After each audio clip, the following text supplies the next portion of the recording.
Sejam bem-vindos ao Impacto Podcast e hoje nós estamos aqui com o apóstolo Amós Silvestre Velasco, né, que é meu irmão, né?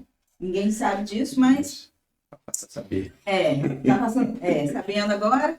E ele é apóstolo da Igreja Bíblica Vida, é casado com a apóstola Ana Lúcia, tem 3 filhos, que também são os meus sobrinhos, Ana Vitória, Gabriel e Wesley.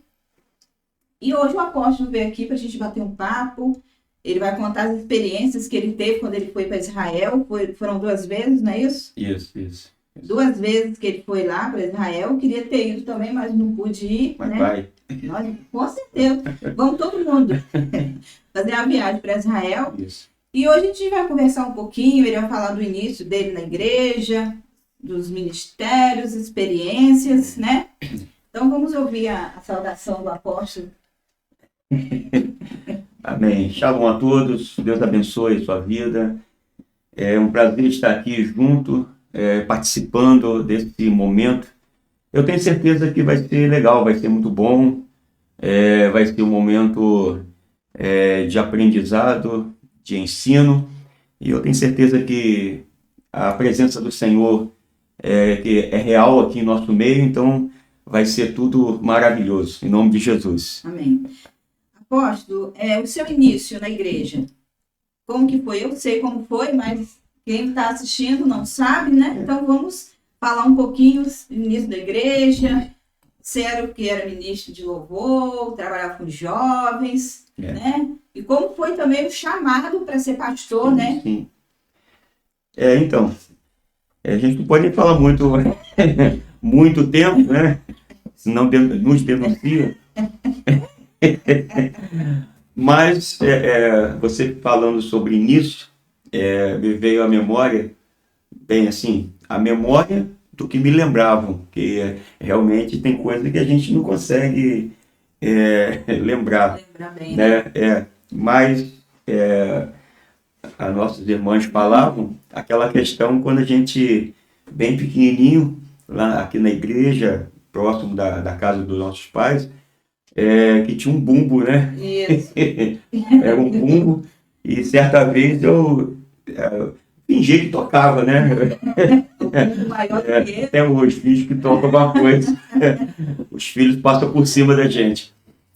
Mas assim, parece que teve uma vez que eu estava tocando e parou o louvor, né? Naquela época não era o louvor, chamava até a primeira parte. Todo mundo dando risada agora por causa disso, né? Revelando os mimos do passado.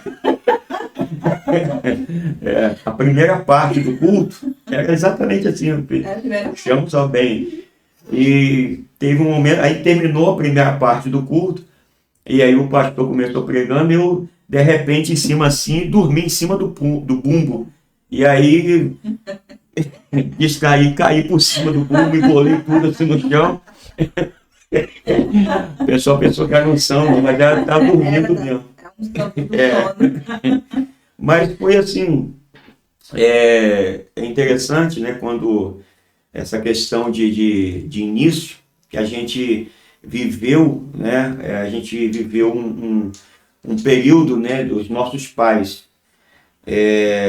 Na realidade, foi um período totalmente oposto do nosso.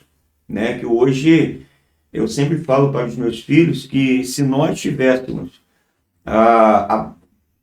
um suporte, a palavra certa é essa, um suporte do que eles têm hoje, se nós tivéssemos anteriormente, eu creio que muitas coisas seriam diferentes hoje, na nossa vida hoje. Mas nós falamos que isso não de forma alguma, nunca será culpa dos nossos pais. Mas era porque era um momento, né? Era aquele momento que nós vivíamos. Então, pequenos, mas já estávamos dentro da igreja, com sono, com isso e aquilo. Hoje, a gente vai lá na frente um pouquinho, volta aqui, mas eu sempre falo na igreja que hoje,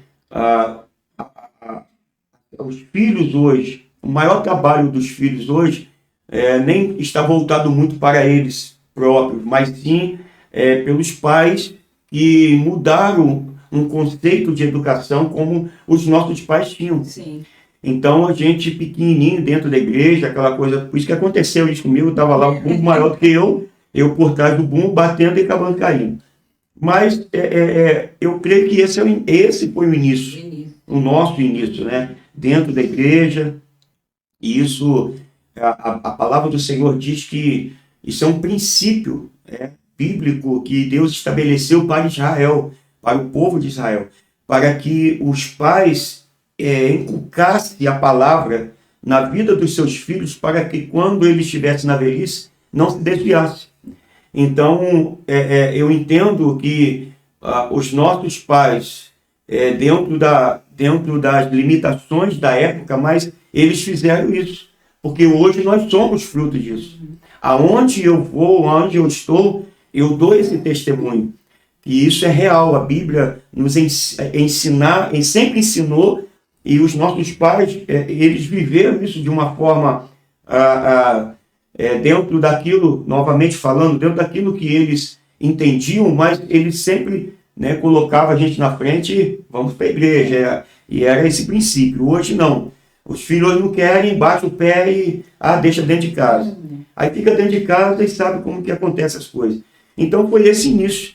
E a partir daí, o meu pai, o nosso pai, ele assumiu ministérios, até em outro lugar, outro bairro, fora da onde nós morávamos, e aí isso a gente sempre acompanhava. E eu sempre gostei muito, o meu pai também gostava de cantar, tocava violão, a minha mãe cantava também, né? Então, isso, eu entendo que isso está no nosso DNA, né? Então, esse foi um início assim, bem lá na raiz. E a partir daí a questão, começamos a desenvolver a parte do louvor, né, na adoração, dentro dessa época, já fazia o louvor, né, na igreja. Claro, tudo iniciou na nossa vida na igreja quadrangular, e né, isso foi a minha origem também com relação a isso.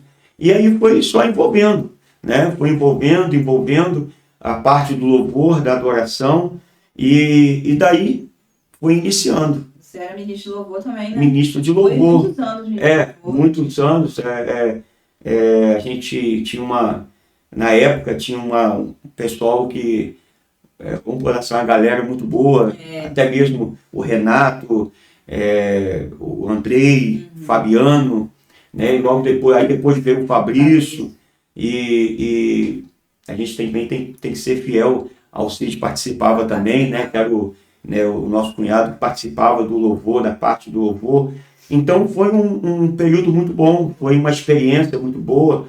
E hoje é interessante que hoje, quando a gente se encontra, quem tocava junto comigo, ou tocava para eu poder cantar, hoje são pastores. Né? Então isso é muito maravilhoso. Isso foi foi o começo de tudo, né? Foi o começo dentro da área do louvor. Sim. Né? E também lembrando do Conjunto Atalaia.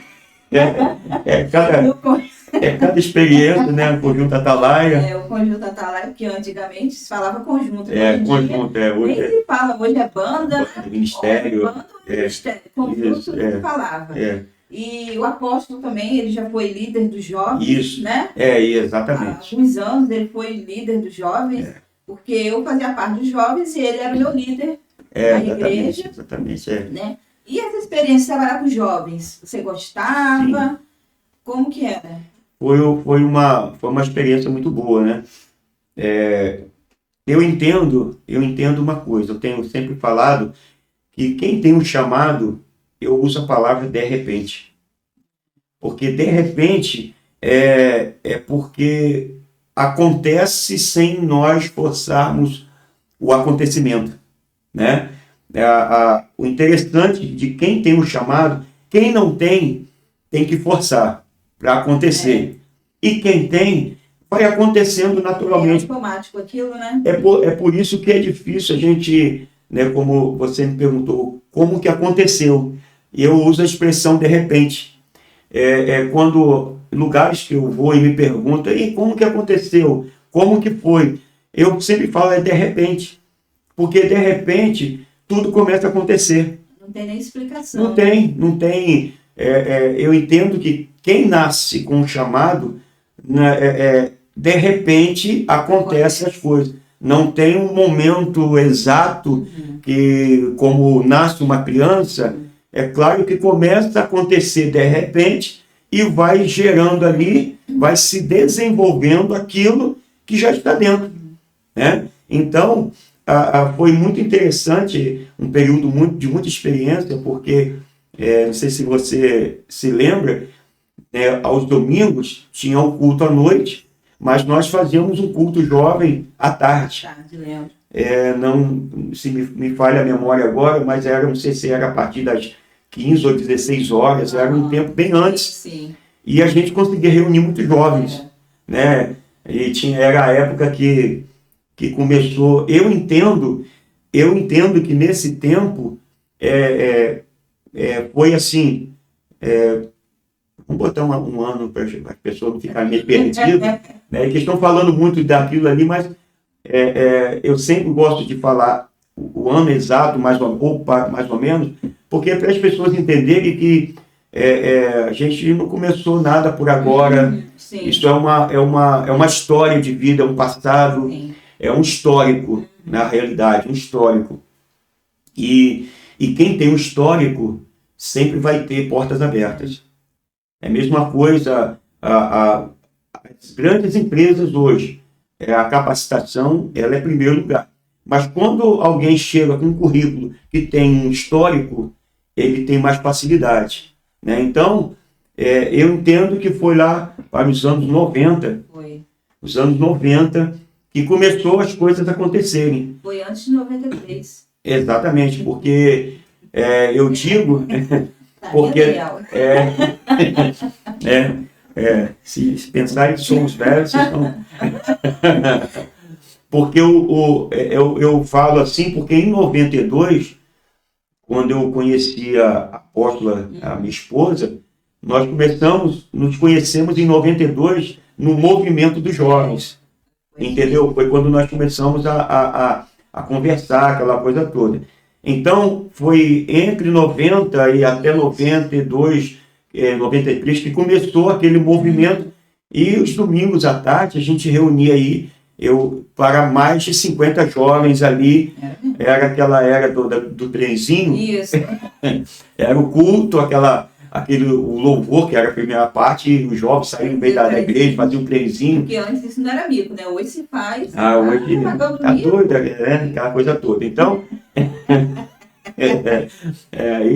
e aí a gente teve esse movimento, e que movimentou até mesmo o ministério do nosso pai. Foi.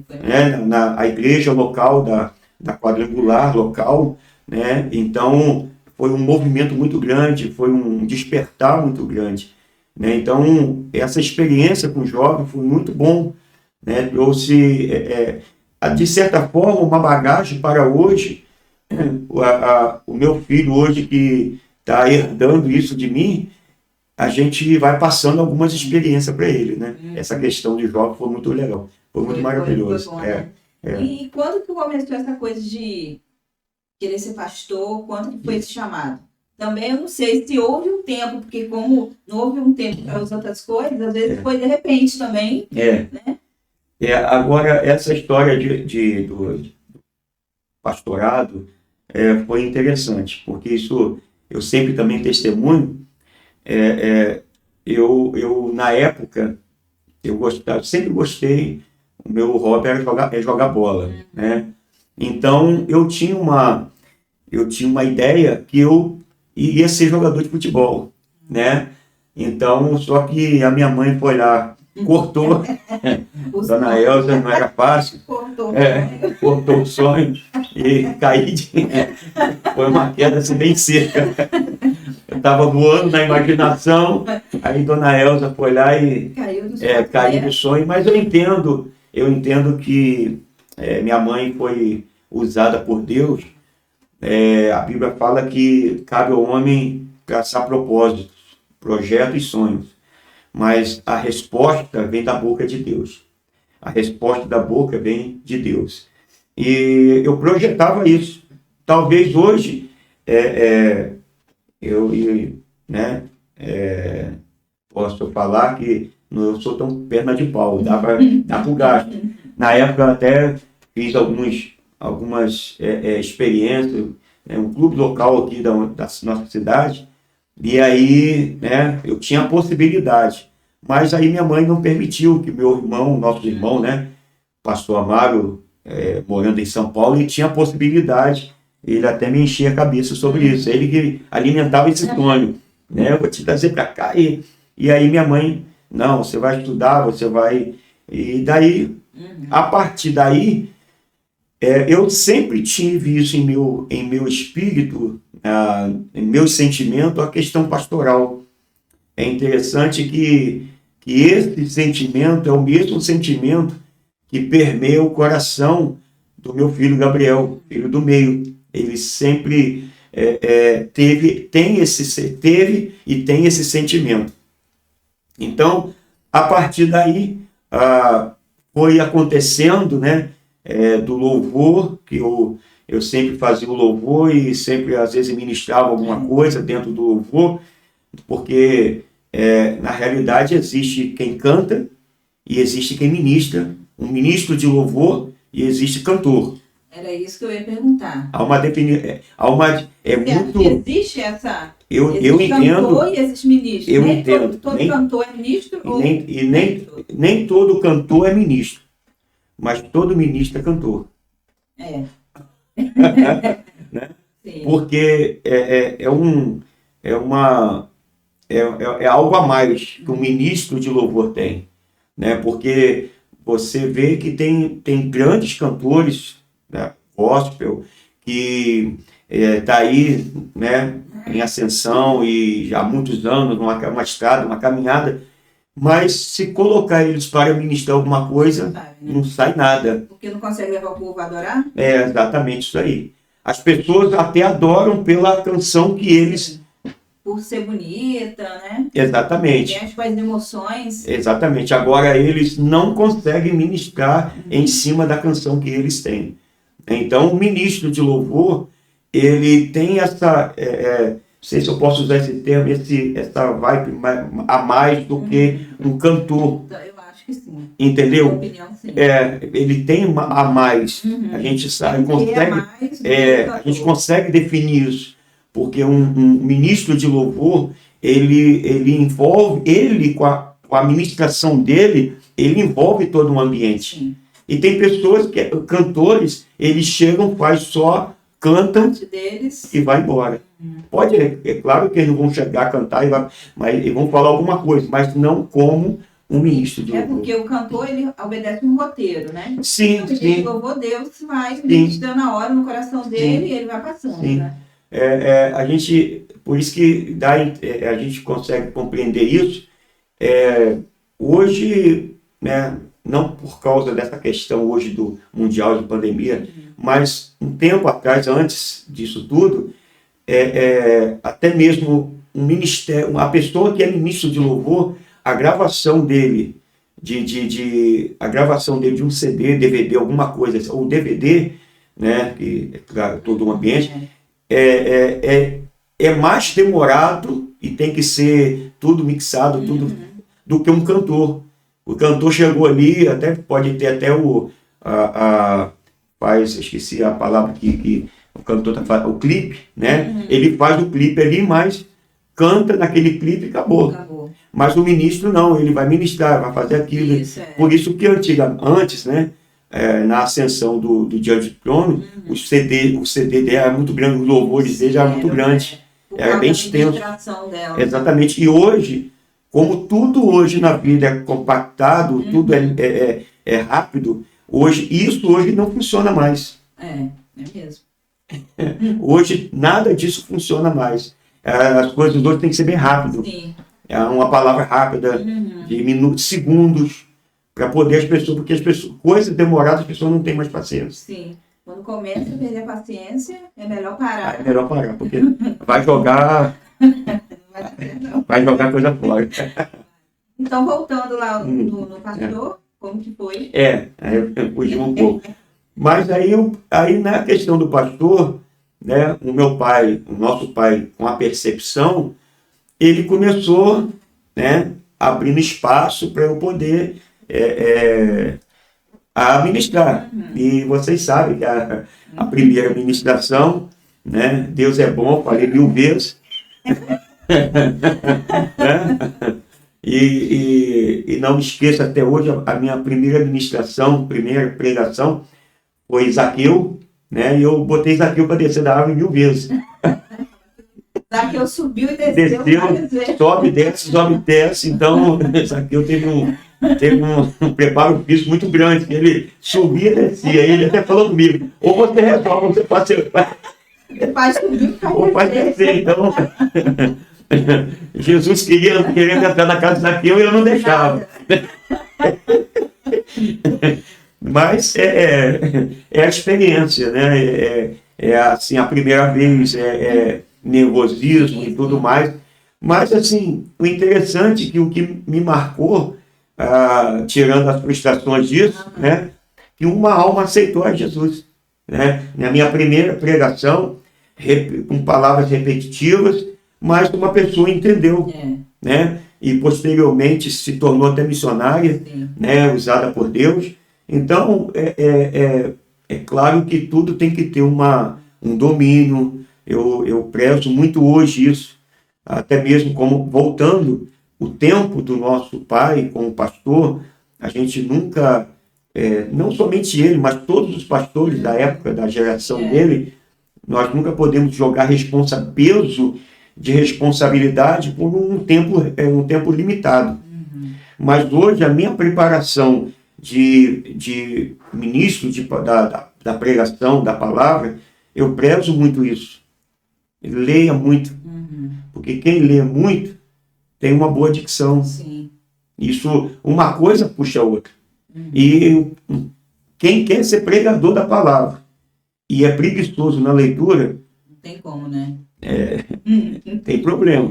Então, comigo tem problema, porque uma coisa, eu creio, a gente sempre conversa sobre isso, né? E as nossas irmãs sempre falam sobre isso. Eu acho que uma coisa que tanto você como eu herdamos do nosso pai é o desejo de estudar, de ler, de se interessar em assuntos, e isso nos faz avançar. Né? Porque às vezes muita gente me aborda e fala assim, como que até interessante que tem até discípulo do nosso ministério que fala assim, é onde eu fico até meio frustrado de pregar o apóstolo sentado assim, eu pregando na frente dele, porque fica encabulado, sabe tanto. Mas a questão a gente, o tanto que nós sabemos é o tanto que nós estudamos. Sim. Uma coisa é proporcional à outra. Né? E eu sempre aprendi hoje, no meu tempo de discipulado, de ser discipulado, eu coloco isso na minha vida, que você que está nos ouvindo, assistindo, você tem que entender isso. Muitos se erraram em altares, em pregações, porque muitas pessoas têm um desejo de estar lá em cima pregando. Eu estou falando isso porque nós estamos dentro de um tema de questão de pregação, de ministração. Por quê?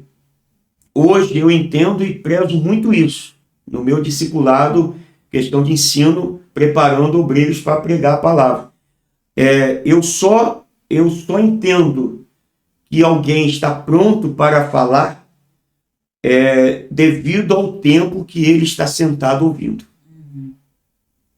A minha regra, e eu sempre gostei de ouvir muito, porque essa partida minha, esse princípio meu, parte daquilo que o nosso pai sempre falava. O bom ouvinte, ele é um excelente aprendiz. Sim. Então, você só tem direito de falar o quanto você parou para ouvir. Porque quanto tempo que o médico fica dentro de uma faculdade aprendendo para depois ele exercer a profissão dele? Exatamente. Né? Porque tem seus 5 anos de faculdade, tem a sua residência, especialização. Então, vai para quase 8 anos. E não para de estudar nunca, né? Mesmo depois de formado. Isso é um pontapé inicial, para ele poder ter a parte técnica. Sim. Né? A parte técnica, depois a parte prática, o estágio, que é como é falado, e depois o aperfeiçoamento, que são os congressos. Porque o aprendizado não acaba nunca, né? Ele é infinito. É infinito. Nós não conseguimos, nunca vamos conseguir esgotar um assunto. Sim, seja ela de qual área for, de qual, de qual forma for, nós nunca vamos, principalmente Deus. Se deixar, a gente vai conversando. Né? E eu sempre falo, dentro desse assunto, falando sobre pregação, que eu levo muito a sério, mesmo. Tá? Talvez você que esteja assistindo me conheça, a maioria não, mas eu levo muito a sério. A minha ministração, eu sempre falo, eu prego discipulando, eu ministro ensinando, eu não ministro massageando ego de ninguém. Eu não falo o que as pessoas querem ouvir, eu falo o que as pessoas precisam ouvir. Porque hoje nós estamos vivendo um evangelho que está se falando que as pessoas querem escutar, mas não se fala a verdade, né? O verdadeiro evangelho. Por isso que hoje, vamos voltar, o que eu sempre falo, eu sempre gosto de conversar assim, frente e atrás, porque eu nunca posso avançar sem entender o passado. E o meu passado me respalda para avançar o futuro. Então, o que acontece? Antes, nós tínhamos um tempo que não existia megas igrejas. Não. Eu não me lembro. Se você se lembra disso, há 30 anos atrás, vamos colocar assim, bem lá atrás, aí parte para a nossa juventude e adolescência. Eu não entendia, não tinha megas igrejas, existiam as igrejas tradicionais, igrejas bem assim, estruturadas. Agora, megas igrejas como hoje, não existia, tá? Não existia. Então, por quê? Porque as pessoas iam para a igreja, decidiam aceitar Jesus, porque eles ouviam a verdade. E isso é princípio. Sim. Jesus falou, conhecereis a verdade, e a verdade vos libertará. Ponto. Mas hoje, se nós não estamos aqui desqualificando nada. Nós estamos aqui comentando, expondo a nossa opinião dentro de um ponto de vista bíblico. E no ponto de vista bíblico, venha quem quiser debater, e aí nós temos o respaldo da palavra. Então, Jesus nos ensina, aos 3 anos de ministério dele na Terra, Jesus nos ensina que ele não veio massagear ninguém, ele veio salvar. E salvar é como eu coloco, eu tenho uma ministração que a salvação de Jesus foi exatamente como Noé na sua arca. Ele anunciou que viria a destruição. Só que só quem ouviu Noé foi a família. E ouviu Noé a família porque Noé foi um grande sacerdote da sua casa. Todos eles confiaram, não na fala, mas porque eles viam a vida de Noé, ou a vida do seu pai. Os filhos, os 3 filhos viam, e as noras, viam a vida de Noé e viam a fala que condizia com a vida. E a esposa de Noé via como era o marido, tanto a vivência como a fala. Então, a salvação por Jesus é assim. Só entra na arca da salvação, porque a arca lá de Noé, hoje é Jesus. Né? Tipificava a arca Jesus. Então, só entra na salvação se tiver uma palavra, renúncia. Quando se renuncia, tem a salvação, porque houve a verdade. E é difícil renunciar, né? Difícil, porque a renúncia é você desvencilhar das coisas desse mundo. E o problema maior hoje é que as ministrações que tem hoje em cima de altares não tem problema. O importante é que você esteja aqui. Se te faz feliz, não tem problema nenhum, né?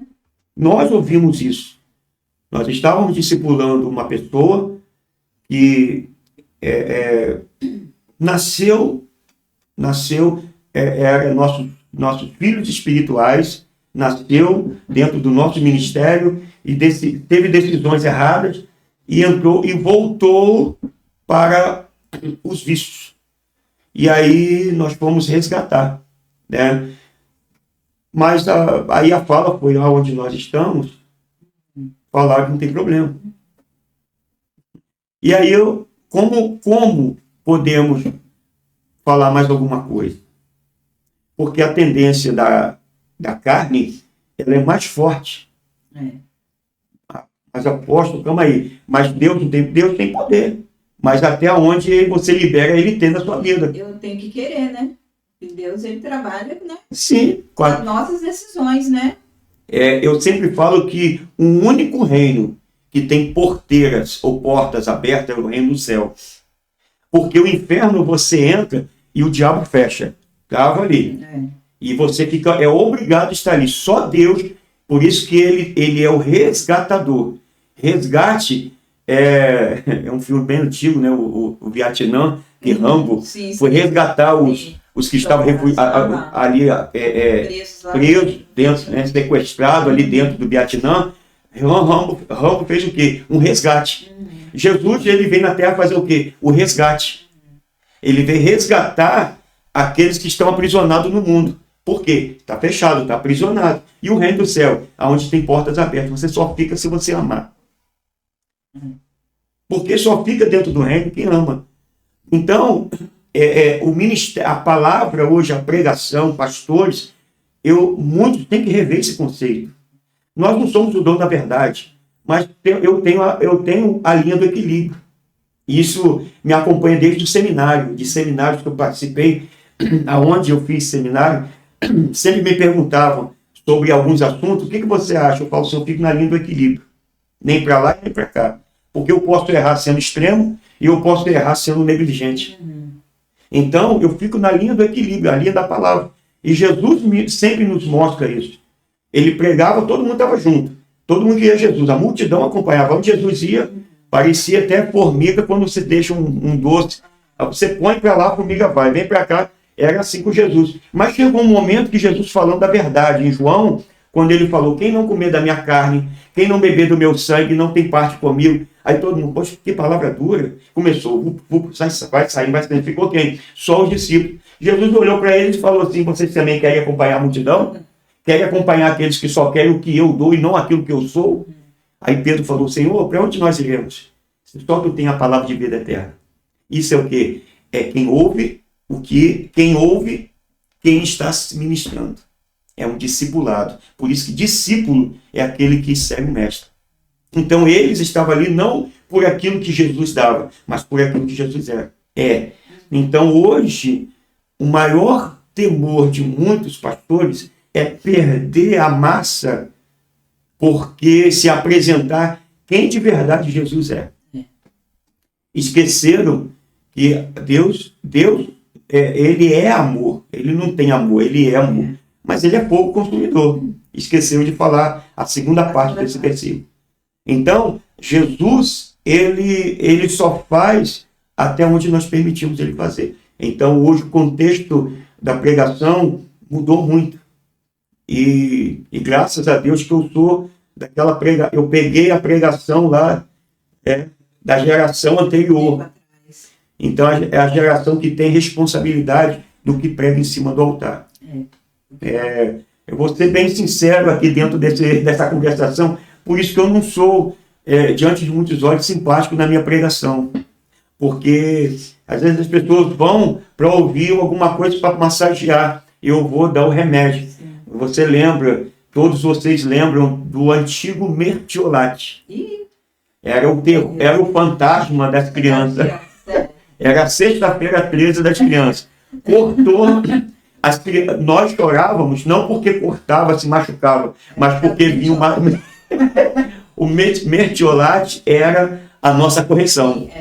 E o trem era feio. Era ardido de boa. Parecia que estava tirando a pele. Um negócio estranho. Doía muito. Né? Então, o começo do meu ministério pastoral está nisso. E muitos hoje começaram já na era da facilidade, é a era de você controlar mentalmente as pessoas. Não acho errado de forma alguma, mas agora, claro que a pandemia segurou muita coisa, mas teve um tempo agora da questão de os coaches. Eu entendo que os coaches funcionam muito dentro de empresas. Sim, Agora, dentro de igreja, não é errado, não é pecado, ninguém vai para o inferno por causa disso. Como eu falo, eu sou da linha do equilíbrio, só que eu sou uma pessoa que eu gosto mais usar aquilo que Jesus direciona dentro da palavra, não fugindo do princípio bíblico. Esse é o meu chamado. E hoje o seu atual ministério, né? Que é a Igreja Bíblica Vida, né? E fala pra gente um pouco do seu atual ministério hoje, que a gente já falou do passado. A gente agora vamos vir para o nosso tempo. Então, bem, eu sou, né, ministro da palavra e pastor, apóstolo. Eu falo sempre que cada momento eu exerço os 5 ministérios. Profeta, mestre e tudo mais. Então, nós hoje, a partir de uma experiência que Deus nos levou, e a partir também de eu assumir, dar continuidade, eu sou a continuidade do ministério do meu pai, né, que o Senhor decidiu levar, né, fez agora 365 dias, um ano, né? Então, nós somos, e eu sou a continuidade do ministério dele, e só que de uma forma que o Senhor vai melhorando, que o Senhor se renova a cada dia, né? Então, hoje, foi lá, né, a partir do ano 2013, mais ou menos. Antes, eu estava em uma inconformidade muito grande.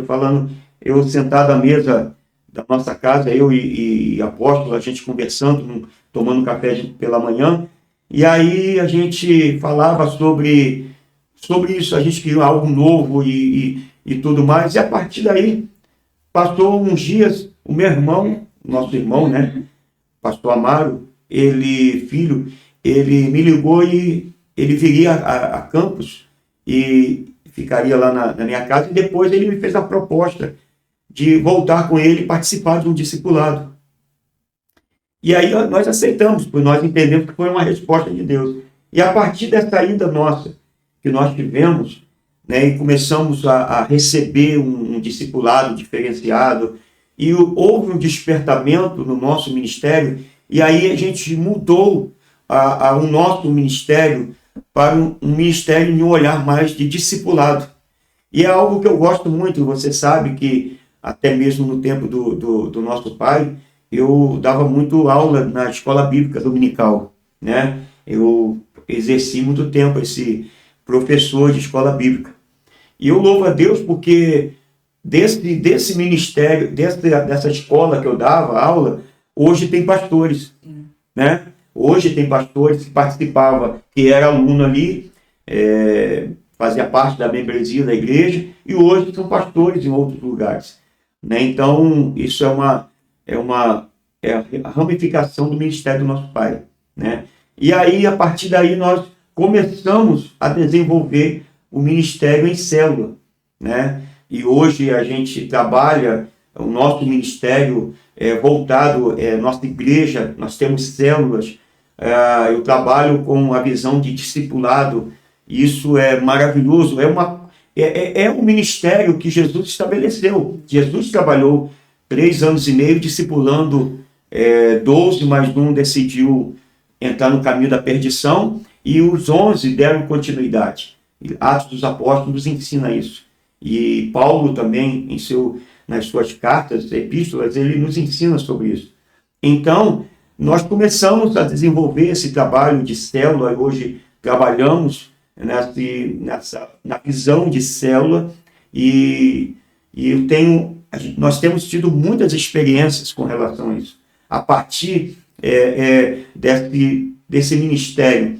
E aí o Senhor nos deu a igreja, né, onde nós congregamos, né, que é no Parque Jockey Club, na cidade de Campos, né? Muitos podem estar nos assistindo e não é da nossa cidade, então a minha igreja fica no Parque Jockey Club, na cidade de Campos, nos Goitacazes, né, no interior do Rio de Janeiro, e o endereço é a Rua Ariosto Lanes Rabelo, 243.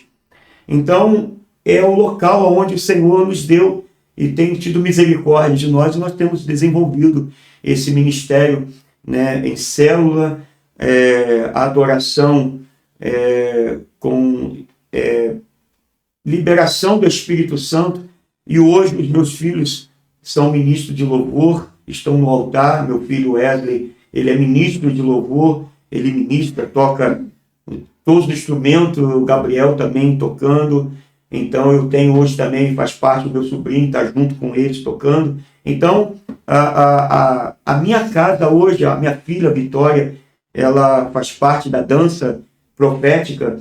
Então todos envolvidos dentro desse ministério. E a minha esposa fazendo parte desse meu ministério, que eu entendo, eu sempre falo que o meu pai teve o seu ministério porque ele teve uma esposa que ajudou.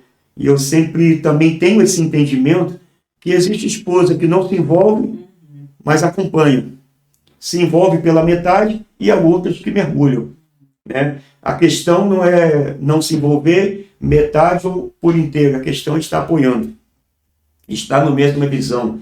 E esse é o meu ministério hoje, né, que estamos desenvolvendo, crescendo a cada dia, e eu entendo que é uma grande caminhada para nós crescermos. Amém. Em nome de Jesus. Agora a gente vai para um outro assunto, né, um assunto bem interessante, que de vez em quando, né, quando a gente se encontra, a gente gosta de conversar sobre, que é sobre Israel. Sim. As 2 viagens que ele fez para Israel, eu acho muito interessante quando ele conta as coisas lá. Aí eu fico ouvindo ele falando e imaginando tudo que ele está falando. Então vamos entrar, né, nesse assunto. Como foi a experiência de estar lá. Sim. Então, eu até trouxe aqui, estava mostrando, né, a Verônica e a todos aqui, que a gente, quando vai a Israel, a gente recebe esse certificado. Vai ser colocado também na tela esse certificado de peregrinos, né? Tanto o meu como o da apóstola. Nós temos também o certificado que nós passamos, é um batismo, é entendimento. Nós temos que ter entendimento. Tem alguns até pastores que é meio invocado com essa questão de batizar. Mas esse batismo que nós fazemos no Jordão é um batismo profético, é um batismo de renovação que nós realizamos lá no Jordão. E é muito interessante isso. E aí, quando nós viajamos, nós levamos os pedidos de oração, e ali são pessoas que têm esse entendimento profético. E aí a gente mergulha junto com aqueles pedidos, e são 7 batismos dentro do entendimento de Naamã, né, lá em 2 Reis, capítulo 5, quando Naamã mergulhou 7 vezes dentro de um comando de uma voz profética. Então a gente faz esse batismo profético, e é algo tão, não é emoção, só questão emoção carne, mas é uma emoção que é muito mais do que isso, né? A gente mergulhar ali e ter um entendimento que geograficamente é um rio que o próprio Senhor Jesus se batizou, houve um milagre de Naamã e tantas outras coisas que aconteceram no Jordão. Então, por isso que eu trouxe aqui para mostrar, né? E Israel, e a gente sempre fala que a viagem a Israel não é uma viagem que você vai para Paris, você vai para Londres. Eu fui, eu queria até, a primeira viagem minha foi em 2014, foram 2 vezes, né? A primeira viagem foi em 2014, e eu queria que 2016, quando a minha esposa foi junto, a apóstola foi junto, eu queria que passasse por Londres, porque é claro que a viagem é profética dentro de Israel, mas a gente tem Deus dá uma experiênciazinha pra gente em alguns lugares que a gente ouve Aí acaba conhecendo outros outros lugares. lugares. Então, né, aqui foi lá no hotel, lá em Israel, né? Então, é um momento, né, da refeição, do café, vai passando aqui na tela, e a viagem, e aí a minha viagem de 14 eu passei por Londres, então, poxa, Londres é uma cidade chique, Sim, sim. né? Uma coisa nobre, né? Pessoas cheirosas, Sim. né? O look é um negócio Diferente, a coisa tremenda. Então, até eu queria que a segunda viagem que eu fiz, em 2016, eu até falei com a minha esposa, poxa, poderia ser, porque é uma conexão. Sim. Eu queria que fosse por Londres, para você conhecer uma coisa bem diferente, aquela coisa toda. Eu até esqueci de trazer a foto que a gente tirou também em Londres. Mas nós passamos por Turquia, e que não deixa de ser um lugar também que teve suas experiências. Paulo teve suas experiências por lá. Mas Israel é uma viagem que não tem beleza turística, mas tem a beleza profética, bíblica. Nós passamos aqui, uma dessa aqui, eu estava falando, aqui é um lugar que é o lugar dos pastores. Eles cuidam, aqui na origem, quando Davi fala sobre o Salmo 23, o Senhor é meu pastor e nada me faltará, ele faz guiar por pastos verdejantes. Então esse aqui é um pastor mesmo, da original, tá? E ele faz todo o serviço de pastor e tipificando hoje os pastores. No ministério hoje, como cuida, leva para os lugares verdejantes.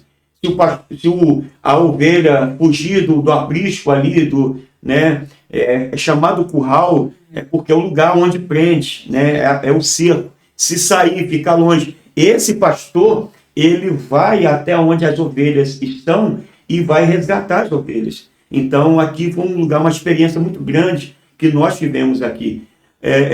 Teve outros lugares que nós passamos.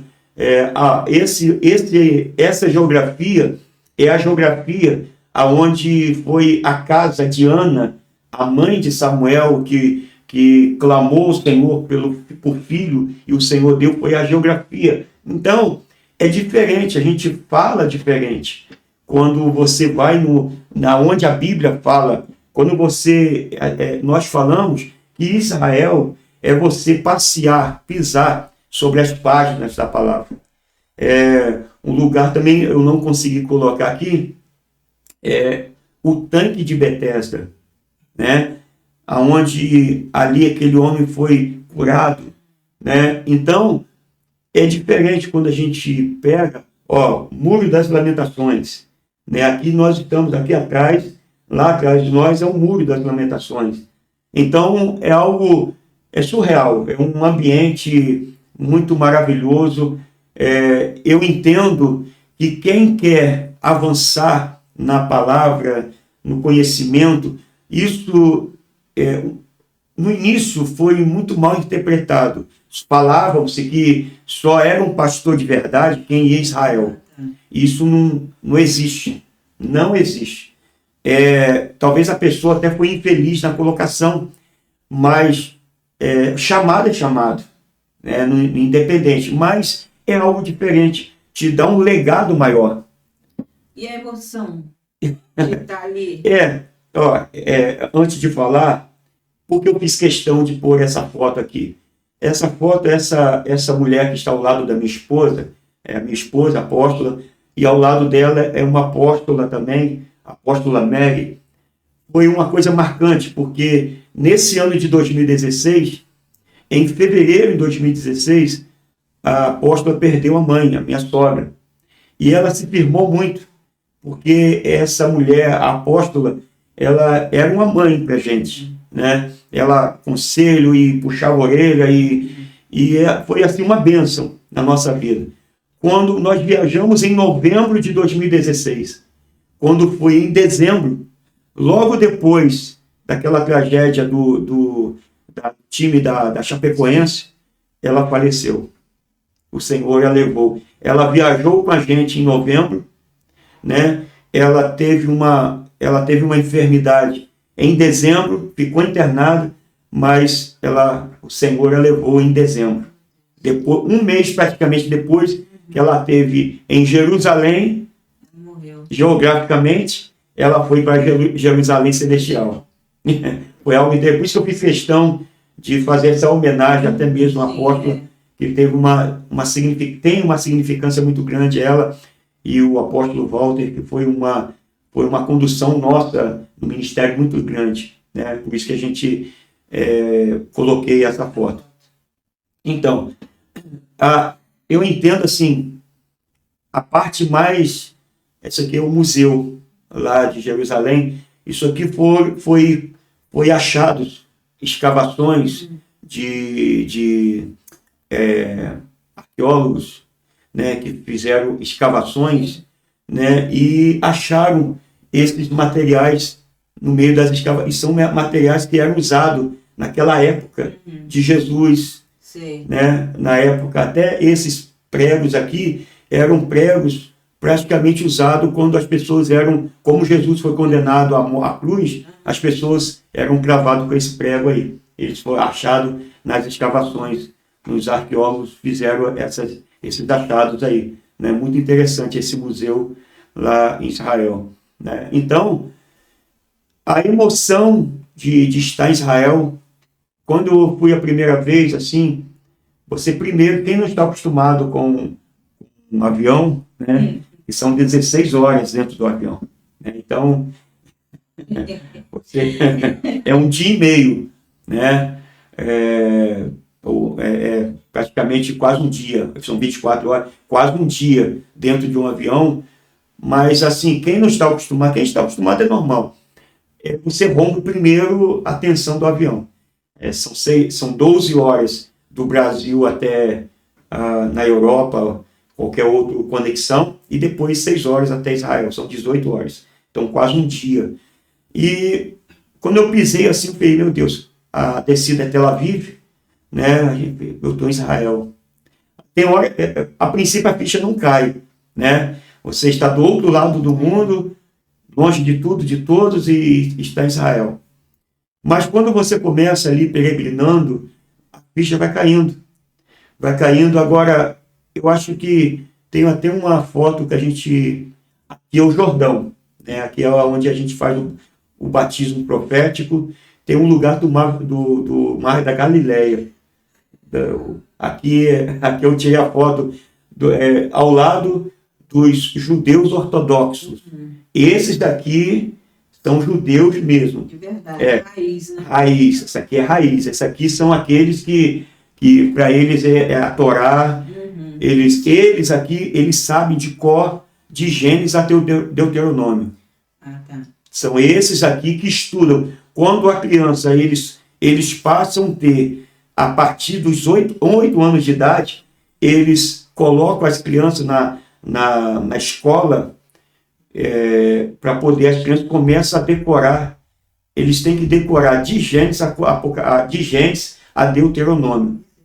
Porque quando chega o Bar Mitzvah, que é quando a criança alcança 13 anos de idade, eles fazem essa festa. Porque 13 anos em Israel, eles já respondem os seus atos. Tá. A maturidade em Israel. Maior, com 13 anos? Com 13 anos. 13 anos em Israel, eles já respondem pelos seus atos. Por isso que essa festa do Bar Mitzvah, porque eles aí fazem essa festa, porque entra a maturidade. E aí eles começam a intensificar o estudo da Torá. Porque quando chega na idade de 30 anos, é que eles podem ler a Torá nas sinagogas. Entendeu? Por isso que Jesus, ele só apareceu no cenário bíblico com 30 anos. Porque antes de 30 anos, Jesus, judeu, ele é judeu, né? Antes de 30 anos, Jesus não poderia ir nas sinagogas, porque eles não aceitariam. Aí, quando Jesus ele apareceu, o nascimento, a sua adolescência, mas depois Jesus some.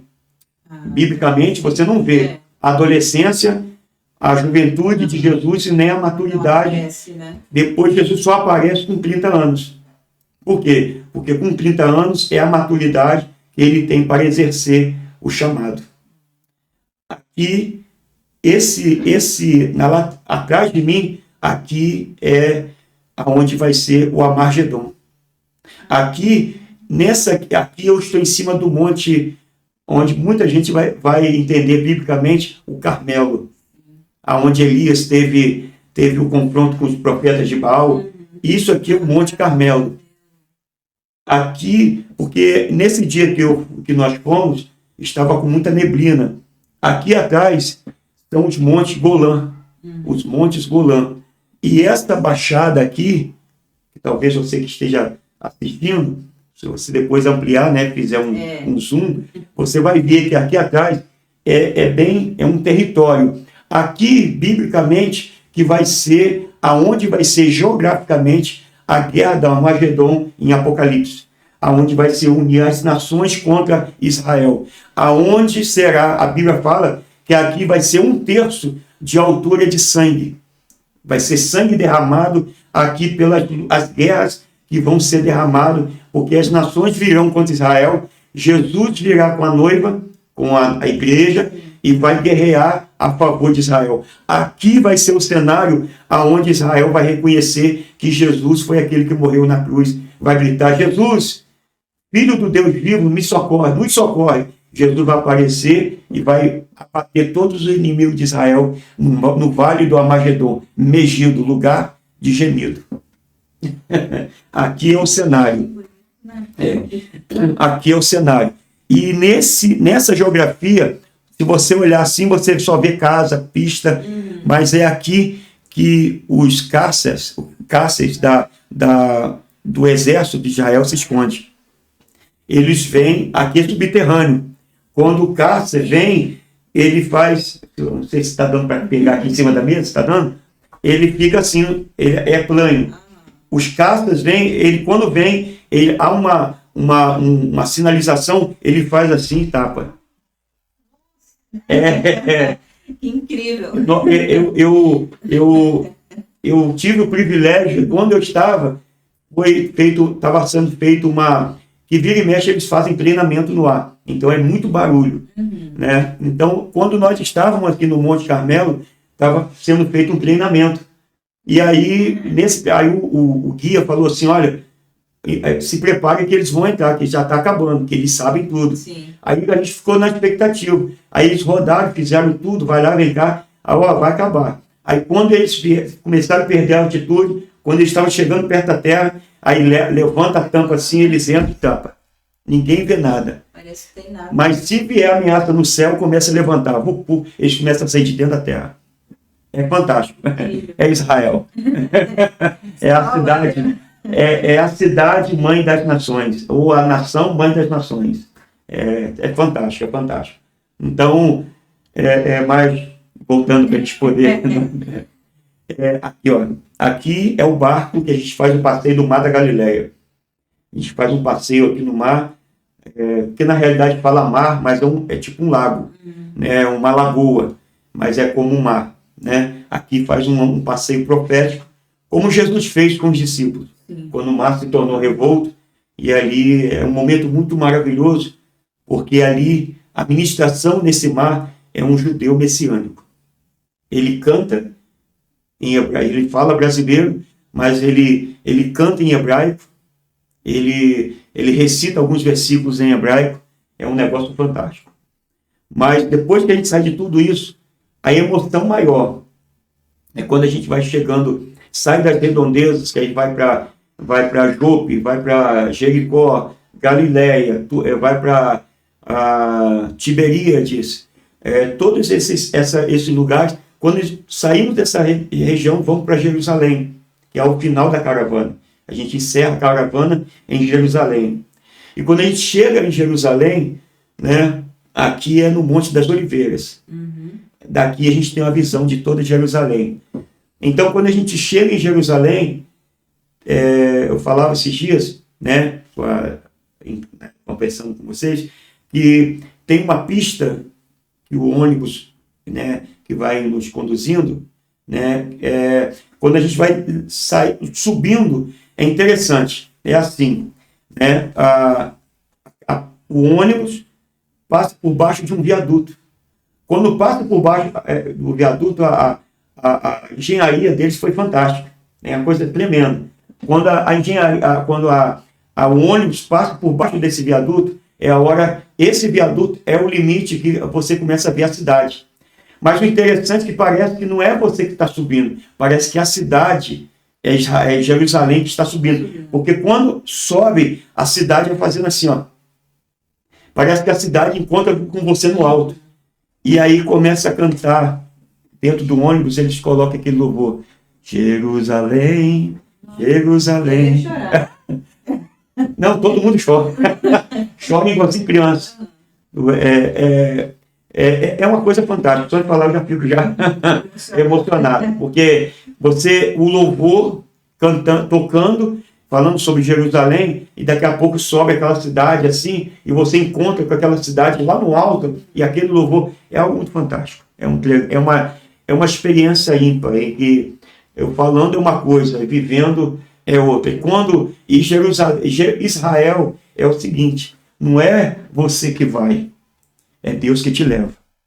Quando é gerado no seu coração, Deus te leva, porque é um investimento alto, mas aparece sem você perceber, porque é Deus que leva você. E foi uma dessas experiências, se eu tiver algum tempinho para falar, que foi nessa experiência que eu cheguei ao apostolado. E eu falo sempre, sou muito fiel nessa declaração na minha igreja, que aí as pessoas falam assim, o que significa ser apóstolo? Qual a diferença do apóstolo para o pastor? Praticamente nenhuma, dentro de um contexto, uma visão, porém tem a sua diferença. E eu falo sempre para a igreja que hoje eu exerço mais o pastorado do que o apostolado. Por quê? O apóstolo é aquele que vai em território, desbrava um ministério e leva o pastor para cuidar. Então, hoje, o Senhor me trouxe essa consagração, mas, porém, né, o Senhor trouxe essa consagração, sobre a minha vida, sobre a vida da minha esposa, porém, só que a questão nossa hoje, nós exercemos mais o pastorado. Ainda não estamos exercendo a nível o apostolado. Mas o Senhor nos consagrou com esses 5 ministérios. Isso é fato. Então, porque quando nós entramos na visão celular e fomos indicados pelo Senhor através de vidas, passamos por todo um treinamento e um discipulado, e nós fomos nessa viagem de 2016, que também não deu para eu colocar, nós fomos no lugar chamado Monte Hermon. Quando fala de Monte Hermon, se fala do Salmo 133, que fala sobre o óleo que desceu sobre a cabeça da barba de Arão, e foi as vestes. Esse é um assunto que depois a gente pode outro dia falar, senão a gente vai fugir. E é como um monte de Hermon, né? Por que o Monte Hermon? O Monte Hermon, no inverno, Israel no inverno recebe neve. E lá no Monte Hermon ele acumula essa neve, aonde as pessoas até vão para lá para fazer pista para esquiar e tudo mais. Só que quando acaba o inverno, que começa a aquecer, essa água que está sobre o monte ele absorve. Porque Hermon não é uma rocha dura, ele é uma rocha esponjosa, né? E ele absorve toda essa água. E quando começa no verão mesmo, na seca do Jordão, porque Hermon é o início do Jordão, é a nascente. Quando o Jordão começa a secar, o Monte Hermon começa a liberar a água para que não seque o Jordão, porque Jordão abastece, ele é responsável por o abastecimento de todo Israel. Então é coisa fantástica, é Deus.